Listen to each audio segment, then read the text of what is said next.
আগে ইজতেমা বিভক্ত না থাকলেও কিন্তু 2018 সালের পর থেকে 2 দফায় ইজতেমা অনুষ্ঠিত হচ্ছে মাওলানা জুবায়েরপন্থী এবং মাওলানা সাদপন্থী, এবং এটি নিয়ে বেশ বিতর্ক রয়েছে। এবং এই মুহূর্তে কিন্তু মাওলানা জুবায়েরপন্থীরা টঙ্গীর বিশ্ব ইজতেমা ময়দানে কিন্তু 5 দিনে জোর ইজতেমা করছে, এবং অপর যে পক্ষটি রয়েছে মাওলানা সাদের যে অনুসারীরা তারা কিন্তু প্রশাসনের বিভিন্ন দফতরে ঘুরছে, তাদের যে আমির রয়েছে মাওলানা সাদ তাকে ফিরিয়ে আনা এবং তারাও যেন 5 দিনে জোর ইজতেমা করতে পারে সেই দাবি নিয়ে কিন্তু তারা বিভিন্ন দফতরে ঘুরছে। আমরা তাদের সঙ্গে কথা বলবো, তাদের কাছ থেকে জেনে নিব আসলে তাদের দাবিগুলো কি এবং হচ্ছে এই ইজতেমা নিয়ে তারা আসলে কি বলতে চান।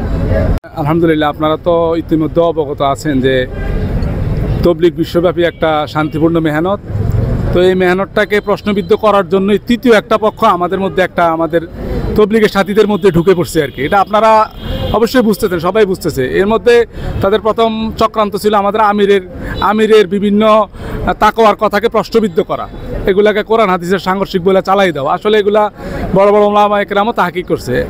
আর তারা কি করছে, আমাদের হজরতজিকে বাংলাদেশে আসতে দিচ্ছে না, যেটা এই দেশের জন্য অত্যন্ত লজ্জাজনক যে সারা বিশ্বব্যাপী একজন স্কলার তবলিগের বিশ্ব আমির উনি দাওয়াতের কাজ প্রচার করেন, কিন্তু বাংলাদেশে ওনাকে আসতে দেওয়া হচ্ছে না। বাংলাদেশে সবাই আসে, উনি আসতে পারে। এটা আমাদের জাতি হিসাবে আমাদের জন্য লজ্জাজনক, আমি মনে করি আমাদের প্রশাসনের জন্য লজ্জাজনক। এই জন্য আমাদের একটাই দাবি, এইবারের বিশ্ব ইজতেমা এবং 5 দিনে চলে হযরত মাওলানা সাদ সাহেব বাংলাদেশে আসবেন। এবং তবলিগ আমরা যারা করি আমরা বাংলাদেশের নাগরিক, আমরা বাইরের কেউ না। হ্যাঁ, বিভিন্ন শ্রেণী পেশার মানুষ এই কাজটা করে, এটার কোনো দল নাই, এটার শুধু কাজ মানুষকে আল্লাহর দিকে ডাকা। আমাদের একটাই দাবি, এখানে আসা সর্বস্তর থেকে প্রশাসনের যত স্তর আছে সব জায়গা থেকে যাতে সহযোগিতা করা হয় এবং ওনাদেরকে এটা জানান দেওয়া, এবং একটা স্মারকলিপি নিয়ে আমাদের একটা জামাত শুধু গাজীপুরে না, সারা দেশেই 64 ডিস্ট্রিক্টে আজকে হাজার হাজার সাথী, ডিসি অফিসগুলো, আপনার হলো পুলিশ কমিশনার মহোদয়দের অফিস, যেখানে যেখানে আমাদের সরকারি বিভিন্ন দপ্তর আছে সেখানে গেছেন আর কি ইনশাআল্লাহ। দাবি আমরা পরপর বিগত 3টা সাংবাদিক সম্মেলনে আমাদের পক্ষ থেকে যে বাংলাদেশে সারা বিশ্বে আমরা জরিপে যেটা পাওয়া যায় এবং সাধারণ জনগণ যেটা বলে যে পৃথিবীর বাংলাদেশের মধ্যে এমন একটা দেশ এটা যে ধর্ম কিনে যে পরিমাণ ব্যবসা বাংলাদেশ হয় পৃথিবীর কোথাও এর নজির নাই।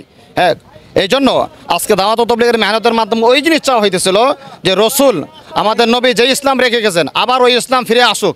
হ্যাঁ, যার মধ্যে কোনো ছয় নয়, কোনো গোজামিল চলবে না। কিন্তু যখন ওই তরিকায় ওই চিন্তা চেতনা নিয়ে মেহনতটা করা হয়, তখন দেখা যায় যারা দুনিয়াকে কোরআন হাদিসকে নিয়ে, ইসলামকে নিয়ে, ধর্মকে নিয়ে ব্যবসা করে, হ্যাঁ, তাদের এটা স্বার্থের আঘাত ঘটে। যার কারণে তারা বিভিন্নভাবে মানুষকে প্ররোচনা দিয়ে, মানুষকে উস্কানি দিয়ে, মানুষকে বিভ্রান্ত করে এখন আমাদের এটাকে কালারিং করে তাদেরটা, হ্যাঁ, তাদের উঁচা করে তাদেরটাকে মূল তাবলিগ পরিচয় দেওয়ার চেষ্টা করতেছে। এবং মাওলানা সাহেবের মাধ্যমে মানুষ যেভাবে কোরআন হাদিসের সার নির্যাস, কোরআন হাদিসের বাস্তব আলো, বাস্তব জ্ঞান পাইতেছে, এটা থেকে মানুষ বঞ্চিত হইতেছে। আজকে বিগত 7 বছর যাবৎ আমরা এই কারণে আমরা আমাদের ইমানের লাইনে, আমলের লাইনে আমরা অনেক নোকসান উঠাইতেছি। যার কারণে এখন আমাদের প্রধান দাবি যে বিশ্ব আমির ছাড়া যিনি মূল ইসলাম চান, যে ইসলাম রসুল রেখে গেছেন, রসুল তো ইসলাম একটা রেখে গেছেন। আজকে আমাদের বাংলাদেশ ইসলামের এত দল কেন? হ্যাঁ, ইসলাম তো এত, এবং কেউ না নীতিতে বিশ্বাসী না।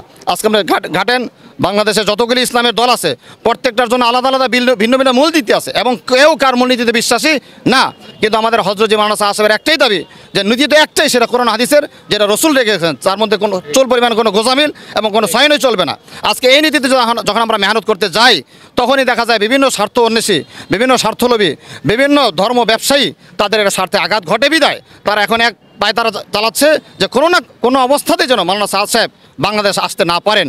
অথচ বিশ্বের আমির বিগত জীবন আমরা দেখছেন আমাদের 30,000, 35,000, 40,000 পর্যন্ত বিদেশি মেহমান অতীতের জীবনে আমাদের 17 সালের আগে ইজতেমাগুলিতে হয়েছে। কিন্তু এখন আমাদের বিশ্ব আমির আসতে বাধার পরেও শুধু ওনার নামের উপরে ইজতেমা হয়, তারপরে প্রায় 12,000, 10,000, 12,000 বিদেশি মেহমান আমাদের জমে। অথচ এটা বিশ্ব ইজতেমা, সারা বিশ্বের মেহমান এখানে আসবেন। আজকে যদি উপস্থিত হইতে পারতেন তো নিশ্চয়ই এখানে 40 থেকে 50,000 বিদেশি মেহমান এখানে উপস্থিত হইতেন। কিন্তু আজকে সবগুলি সারা বিশ্বের মুসলমানদের এটা নোকসান হইতেছে ইমানের লাইনে, আমলের লাইনে, এবং আমাদের ইমানের আমলের বহুত নোকসান হইতেছে, মানুষ বিভ্রান্ত হইতেছে। আমরা যেন সঠিক ইসলাম পাই, গোটা দুনিয়ার মানুষ সঠিক ইসলামটা পায় এবং মানুষ তার পরকালের জীবনের ফাইনাল বিপদ থেকে বাঁচার একটা ব্যবস্থা পায়। এই জন্য আমরা এটাই আমাদের জোর দাবি যে আমাদের বিশ্ব ইজতেমা আমাদের বিশ্ব আমির ছাড়া হবে না, আমরা বিশ্ব আমিরকে নিয়ে আমরা বিশ্ব ইজতেমা করবো। এটা আমাদের জন্য ইনশাআল্লাহ। এটা হচ্ছে আমাদের দাওয়াত ও তবলিগের মেহনতের যে ডিভাইডেডটা, এটাকে এক করা, কোনো মুসলমান যেন ভিন্নতা না থাকে। আর যারা উস্কানি দিচ্ছে যে দাওয়াতের কাজের মধ্যে কোনো আমির নাই, সুরা অনুযায়ী চলবে এরকম না। মূলত আমির অনুযায়ী কাজ, আমিরের মাথা হাতে এক আমির অনুযায়ী কাজটা চলবে। আর মূলত আমিরকে এখানে আসতে দেওয়া হচ্ছে না বাংলাদেশে, উনি বিশ্ব ইজতেমায় প্রায় 7 বছর যাবত আসতেছে না। তো আমাদের দাবি, আমাদের বাপ ছাড়া যেরকম সন্তান অসহায়, আমির ছাড়া আমরা অসহায়। এই জন্য আমরা চাই হজরত মাওলানা সাদ সাহেব দামাত বারকাতুম বাংলাদেশে আসুক, উনি এসে আমাদের তাবলিগের পুরো কাজটাকে সহিভাবে বুঝাই দিয়ে যাক, আমরা এটা চাই। এটাই জন্য আমাদের সারা বাংলাদেশে এইভাবে দাবি হচ্ছে, সারা বাংলাদেশে এই মেহনত হচ্ছে। যেন গাজীপুর আমরা ডিসি অফিসে গেছি, এসপি অফিসে গেছি, এখন ধান গবেষণায় আসলাম।